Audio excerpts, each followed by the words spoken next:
There is a library not built by human hands, a realm where time collapses, and every thought, emotion, and intention past, present, and future is recorded in a vast, unseen field.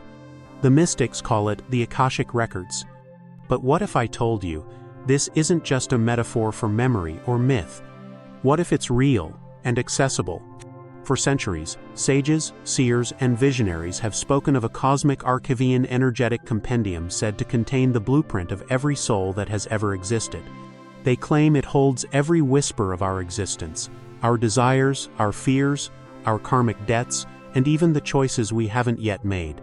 In Sanskrit, Akasha means ether, the fifth element beyond earth, air, fire, and water. It's the substance that binds all things. And within this ether, the records are said to reside, not in a physical place, but in a dimensional plane of consciousness, a place not accessed by eyes, but by awareness. Modern spiritual teachers describe the Akashic Records as the Google of the soul. But the true Akasha is far more ancient and far more powerful than any search engine. What secrets do they truly hold? Who or what is guarding this knowledge? And why are some people able to access it, while others can't even sense its presence? In this video, we will peel back the veil. We'll explore the origins of the Akashic Records, the esoteric truths hidden in plain sight, and most importantly, how you might tap into this invisible field to find answers, healing, and purpose. But be warned, the path to the Akasha is not just about discovery. It's about transformation. This is not information. This is initiation. To understand the Akashic Records, we must journey back not just in time, but beyond time. The idea of an all-encompassing etheric memory is older than any one religion or civilization. It echoes through the Vedas of India, the Hermetic texts of Egypt, the mystical traditions of the Kabbalah, and the teachings of the early Gnostics. These threads, seemingly separate, all point toward the same unseen realm. In the Rig Veda, the concept of Akasha is described as the eternal scythe space that contains all other elements. It was not empty, but pregnant with potential. This Akasha, they said, was aware, conscious, a divine intelligence storing the vibrations of every soul's journey. The ancient Egyptians spoke of the Hall of Ma'at, a cosmic ledger where the soul's deeds were weighed against a feather to determine their fate in the afterlife. While symbolic, many esoteric scholars believe this was not mere myth, but a veiled reference to the records, an energetic archive where moral and spiritual imprints are stored. Meanwhile, Pythagoras, Plato, and later Plotinus hinted at a realm of pure formsa non-material domain that precedes and defines our reality. They believed everything in the physical world was a reflection of these archetypes. In modern language, this concept aligns with the Akashic notion of the soul's blueprint, predestined possibilities waiting to be activated. So why, if the Akashic Records are so universal, have they remained hidden? Because access requires more than curiosity, it requires consciousness. The teachings were reserved for initiates, those who purified themselves through ritual, meditation, and devotion. The knowledge wasn't lost, it was guarded. Hidden in allegory, encoded in symbols, whispered across generations. Even in the mystical Kabbalah, there is a layered tree of life, a map said to chart not just the cosmos, but the soul's journey through multiple planes of existence. The Sephiroth, a station of consciousness, mirror the path one might take to unlock their Akashic memory. In more recent centuries, Madame Blavatsky, Rudolf Steiner, and Edgar Cayce reignited public interest in this ancient concept. They didn't invent the Akashic Records, they remembered them. Cayce, dubbed the Sleeping Prophet, claimed to access the records while in a trance, offering life readings, soul paths, and even cosmic histories. But here's what many miss. The Akashic Records are not static files in a divine cabinet. They are living patterns, vibrating fields of possibility. They don't just hold what was, they contain what could be, depending on the choices we make and the lessons we learn. So when mystics speak of reading the records, they're not just uncovering the past. They are engaging with a quantum memory field, where time folds and intention becomes a thread woven into destiny. This is why the records are sacred. Not because they predict the future, but because they illuminate who we truly are, and who we're still becoming. To truly grasp the Akashic Records, we must set aside our linear understanding of time. Imagine, instead, that every word you've spoken, every thought you've hidden, every dream you've ever abandoned still echoes in the fabric of existence. It hasn't vanished. It has simply become subtle, like smoke from a candle that once burned bright. The Akashic Records are this smoking imprint that lingers in the subtle ether. But how are these records stored? And more importantly, who or what is recording them? The answer begins with vibration. In esoteric traditions, everything is energy, and energy carries frequency. The Akashic Records are believed to be encoded frequencies stored in the Akasha universal ether that permeates and surrounds all creation. Just as sound creates ripples in air, every action, thought, and emotion you generate vibrates into this field, leaving a unique resonance. That resonance is the record. You are the author, the actor, and the witness of your own cosmic journal. But unlike a diary, the Akashic Records are not confined to personal memory. They transcend ego. They carry the evolutionary data of your soul across lifetimes, its karmic lessons, its sacred contracts, and the patterns that bind or liberate it. Let's use a metaphor. Imagine a vast library, not of books but of light. Each soul has its own volume, and each page is a moment etched in luminous script. But you can't read this library with your eyes, you feel it through intuition, synchronicity, and dreams. Accessing it is less like opening a book and more like tuning a frequency. Some intuitive individuals, clairvoyants, energy healers, and trained mystics learn how to attune their consciousness to this field. Through altered states like deep meditation, trance, or theta brainwave activity, they claim to enter the records and retrieve information. This isn't imagination, it's immersion. But here's where the mystery deepens. The records aren't just a playback of what happened. They respond to the soul's growth. When accessed consciously, the records act as a mirror, not just showing you what was, but reflecting what you're ready to know. They don't reveal everything at once. They unfold in layers, like petals of an ancient lotus. And just as a mirror only reflects what is brought before it, the Akashic Records reveal according to your vibration, your intention, and your level of spiritual maturity. Many seekers wonder, if I could access my Akashic Record, could I see my past lives? Could I uncover my life purpose? The answer is yes, but with a caveat. You won't be shown more than you're ready to receive. This is not a violation of free will, it's a safeguard of spiritual integrity. The Akasha does not operate on curiosity. It responds to alignment. That is why people who seek the records from a place of ego, fear, or entertainment often receive static or nothing at all. But those who approach with reverence, a willingness to grow, and a heart tuned to truth, they often experience downloads of clarity, visions, or an overwhelming sense of inner recognition, like remembering something they never learned, but always knew. It is here, in this sacred interface between soul and source, that transformation begins. Because when you see your life as a pattern, rather than a puzzle, when you recognize that nothing is random, you begin to rewrite the narrative. Not by erasing what came before, but by weaving it into wisdom. We left off understanding that the Akashic Records are not passive files, but a living mirror, a responsive field that reflects your inner state. But now, let us ask the deeper question. What is the true nature of the Akashic Records? Are they objective truth? A multiverse database? A soul's memory? Or are they a doorway to something even more profound? The answer lies in a paradox.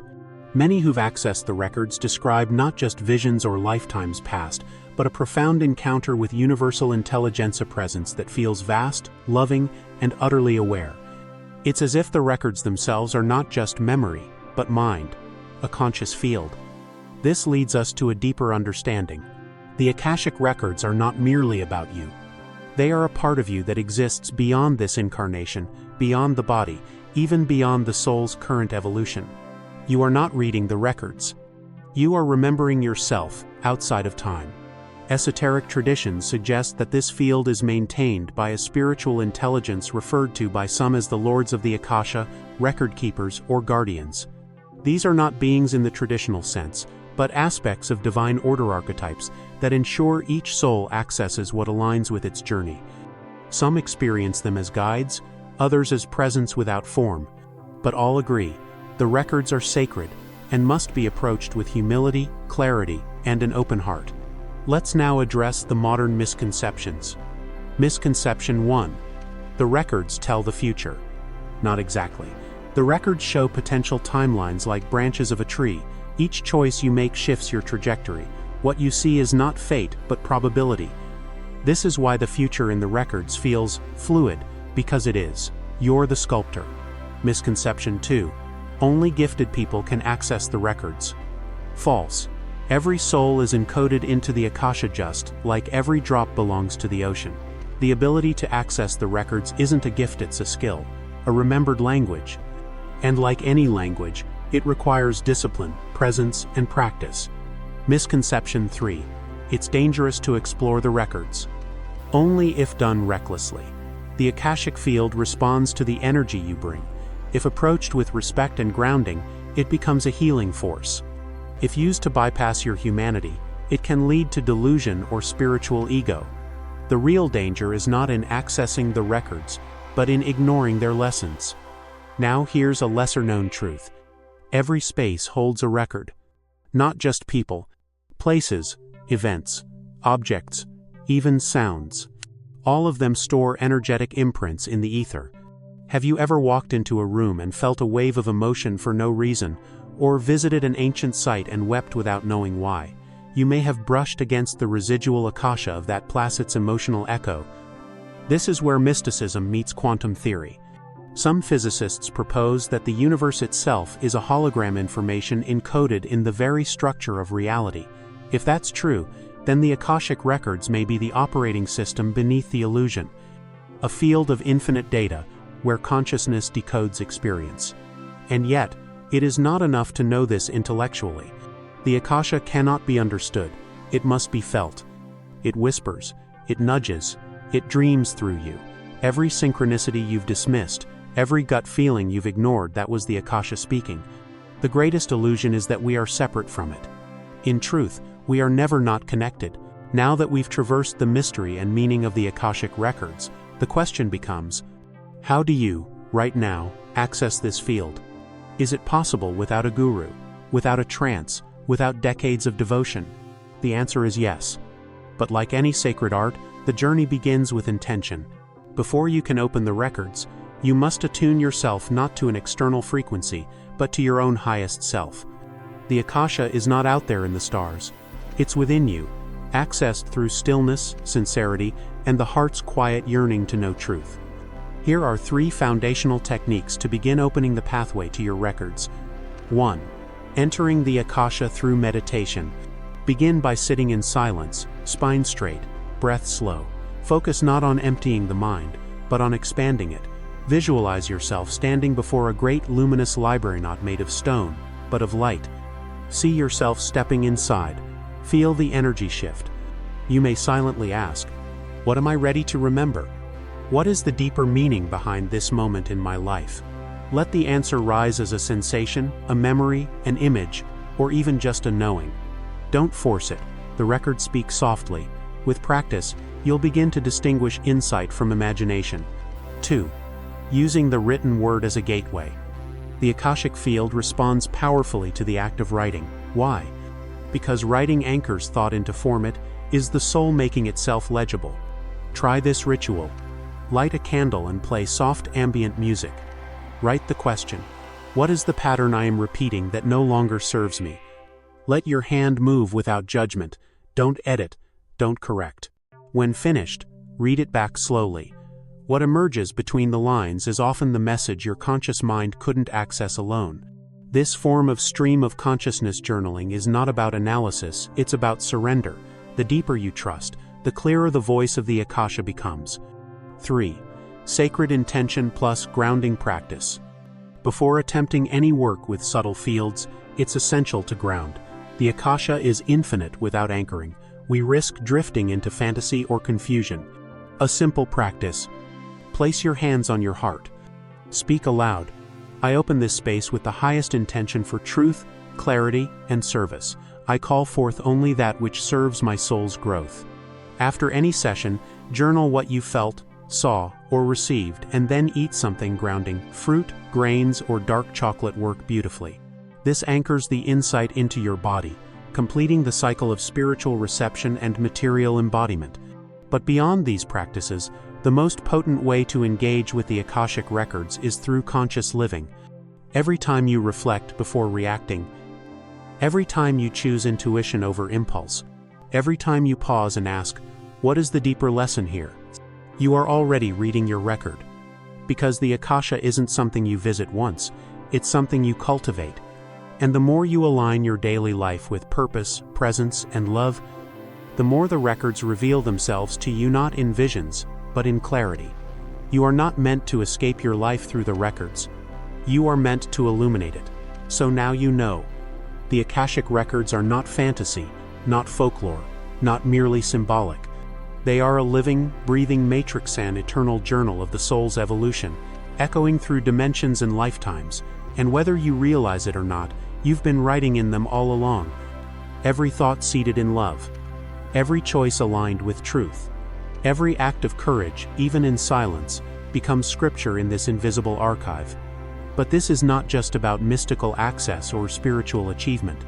It's about remembrance. Remembering that you are more than a body, more than a name, more than this moment in time. You are a continuation, a thread in a grand, cosmic loom. And when you align with that truth, you begin to live with intention so powerful, the universe listens. The records will not shout. They will not demand. But if you listen closely in stillness, in synchronicity, in the sacred pause between your breaths, they will speak. And what they say might not always be what you want to hear, but it will always be what your soul needs. The Akasha is not a destination. It is a doorway. And now you hold the key. So ask yourself now, what part of your story is waiting to be rewritten? What wisdom has been knocking at the door of your awareness, disguised as coincidence or longing? Because the moment you ask the question with a true heart, the answer has already begun to form.